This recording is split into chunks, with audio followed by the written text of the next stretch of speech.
सरबराह JUI मौलाना फजल रहमान ने कहा है कि ना 2018 और ना 2024 के इलेक्शन आईनी थे, आम इंतखाबात दोबारा होने चाहिए। कराची में गवर्नर सिंध के हमरा प्रेस कॉन्फ्रेंस करते हुए मौलाना फजल रहमान ने का कहना था कि दहशतगर्दी के खिलाफ हम सब एक पेज पर हैं, दिफाई क़ुव्वतों को दिफा के हवाले से मजबूत देखना चाहते हैं, हमें आइन की बालादस्ती और पार्लियामेंट के एहतराम पर जाना चाहिए। अदलिया और तजारत में हमारी रैंकिंग नीचे हुई है। मौलाना फजल रहमान का कहना था कि 27वीं तरमीम एक तरफा हुई है, उससे आइन मुतनाज़ा होता है। 26वीं तरमीम इत्तेफाक राय से हुई है, मुतनाज़ा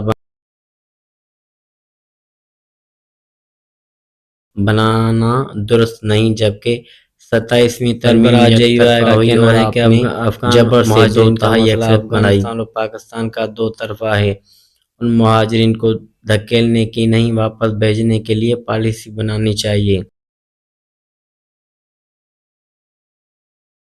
78 साल में कभी भी अफगानिस्तान पाकिस्तान का दोस्त नहीं रहा। फेलियर नहीं है, वजह क्या है? दिफाई लिहाज से हमारा अपनी अफगान पॉलिसी का अच्छी रही। मौलाना फजल रहमान ने कहा कि मेहमान को रखने के बाद अगर लात मार कर निकाला जाए तो मेहमान नवाजी ज़ाया हुई। अफगानों ने 40 साल में पाकिस्तान में बहुत सरमायाकारी की है, जो अफगान यहाँ तालीम और हुनर सीख गए हैं, इस सलाहियत को हम ज़ाया बात हो सकती है। दीनी उलूम और मदारस के खात्मे मगरिब का एजेंडा है। दीनी मदारस भी एक इदारा है, टॉप रैंकिंग पर आप दीनी उलूम में हैं और उसकी कदर करनी चाहिए।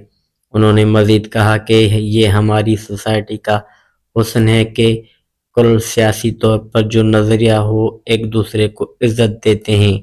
शुक्रगुजार हूँ कि मुझे PhD की एजाज़ी डिग्री दी, लेकिन उसके बावजूद मैं मौलाना कहलाना ज़्यादा पसंद करूँगा।